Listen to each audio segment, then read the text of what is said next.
que você acha desses 1.245 que estão ou presos ou em liberdade provisória, que vão ser julgados por uma corte que não tem competência constitucional para julgá-los, porque não tem ninguém com foro de prerrogativa de função ali, que foram presos ou ficaram presos preventivamente, sem audiência de custódia nas 24 horas, sem a decisão dizendo que continuaria via preventiva ou seriam liberados dentro das 24 horas após a eleição, que os advogados não tiveram acesso integral à investigação, como ele teve esse problema na investigação da Lava Jato, que esses advogados não puderam fazer sustentação oral, que as denúncias não foram individuadas e que agora vão ser julgados de baseada. O que o senhor acha disso? Eu só queria complementar do notório saber jurídico. Notável, notário é para o STJ. Notável. Tanto faz, né? Não faz. O Ives Gandra explicou belíssimamente. Então, vamos lá. O notável é o público e notório. O notário está abaixo do notável. E do notório você consegue aferir através de exames, através de títulos, é objetivo, mas o notável é o notório mais o público. Todos sabem que ele não é notável mesmo, porque veja bem, eu, advogada, nem sabia que ele vinha do direito empresarial, então por aí a gente já pode ter uma base. Pois é. Eu não conhecia. E ninguém perguntou isso aí, porque se ele se notabilizou por lutar pelas garantias penais do cliente, por que nenhum senador teve a paixão? E aí, que seja esses 1.245 brasileiros, pagadores de impostos, que não têm antecedentes criminais, por que eles estão ainda, né, nessa situação? Tenta me responder, Dieguinho, isso que eu perguntei também. Por que não tem? Ele responde. O Asmar está inconformado. Mas por que não tem concurso para você estar no STF? Porque eu vou te falar, o astronauta vai poder sabatinar o ministro do STF. O que o astronauta sabe de justiça? Aerolitos. Eu vou. O Marcos Ponte lá. Foi longe. Entendeu? Essas pessoas não têm, elas não têm conhecimento para provar alguém ou não. Asmar, eu vou começar pela tua resposta porque ela é muito simples. Essa indicação, ela tem que ser política, porque é justamente o ministro do STF que vai julgar as causas desses senadores. Então não é interessante para nenhum deles ter realmente alguém comprometido lá com o direito. Eles querem alguém comprometido com o acordo que se faz pela indicação, o acordo que se faz pelos votos. É por isso que, infelizmente, levando em conta o histórico brasileiro, nós nunca vamos ter esse tão sonhado concurso para ministro do STF, para ministro nas cortes superiores. A respeito do que o Pavinato disse, sem dúvida nenhuma era uma questão importantíssima. Foi a maior violação que nós tivemos, eu acho que da história, de forma massificada, de direitos e garantias fundamentais no Brasil. Tudo que você pontuou, a falta de audiência de custódia, a falta do acesso aos autos pelos advogados, o Zanin, que vem da advocacia, tem que ter uma preocupação com isso, exatamente com isso, porque ele é advogado, ele está até então do lado de cada do balcão. O colega dele de carteira, que tentou acessar os autos para defender o seu cliente e não conseguiu, vai lá bater na porta do gabinete dele, pedir a mesma coisa. Então ele precisava se posicionar sobre isso. A respeito da eleição do Zanin, da sabatina, gente, desde o século XIX que esse Senado não recusa ninguém.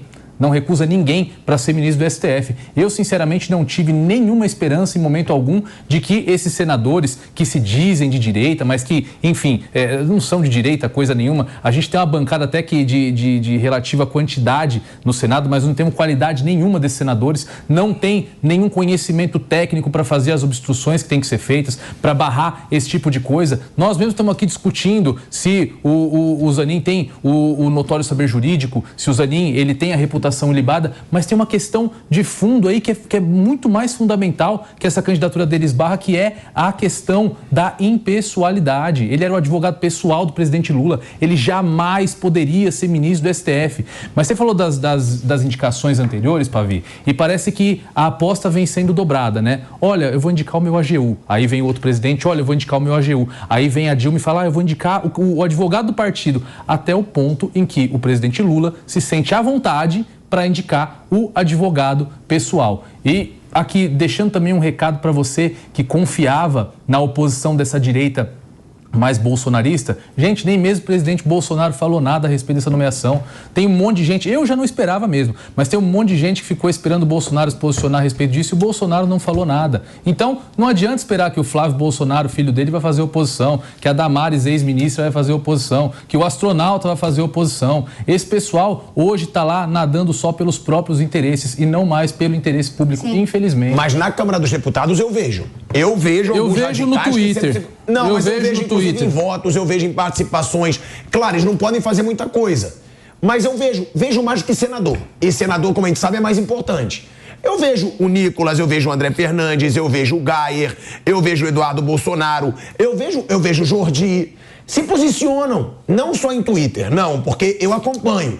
Eles também vão lá pro plenário, sobem lá, falam. Agora, muitas coisas não podem ser feitas. Senador pode. Mas veja só... Senador, eu não vejo essa atitude. Você tem um senador nulo. Você tem um senador que é filho do ex-presidente, que é considerado hoje o principal opositor desse governo que está aí. É o cara que está todo mundo esperando se levantar Flávio e Bolsonaro. Conduzir a oposição. Flávio Bolsonaro no Senado. Você tem o Eduardo Bolsonaro. O que eles têm feito... No Senado está o Flávio. No Senado, o Flávio. Na Câmara, o Eduardo. O que esses dois parlamentares têm feito para organizar a oposição, para organizar a direita brasileira? Eu, sinceramente, não vejo nada. Na Câmara eu vejo. Na Câmara eu vejo um grupo unido. Eu não vejo se formar um grupo. Eu não vejo se formar um grupo. Na Câmara eu vejo constantemente reuniões do André, do Nicolas, do Jordi, do Eduardo Bolsonaro, do Ricardo Salles. Eu vejo. No Senado eu não vejo nada. A minha crítica principal é o Senado. Eu me lembro, inclusive, que você questionou o Magno Malta aqui no Linha de Frente. Sim. O que podia ser feito? Você falou, eu sozinho não posso fazer nada. Mas o cara não tá sozinho. Existe bancada, tem volume lá. Organiza esse pessoal para fazer oposição. Mas quando ele diz eu sozinho, ele deixa claro que não tem união dessa direita no Senado.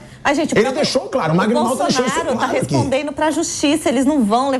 pensando claramente, de forma pragmática. O Bolsonaro está respondendo para a justiça. Eles não vão levantar a voz, porque aí arranja mais encrenca ainda com o Bolsonaro. Então não dá pra gente esperar. Eu não entendo essa matemática, eu vou ser bem sincero. Sabe por quê? Vou explicar. Porque o Lula, uma das razões pela qual ele voltou à cena política tendo anuladas as suas decisões foi porque o Moro largou a magistratura e foi ser ministro do Bolsonaro.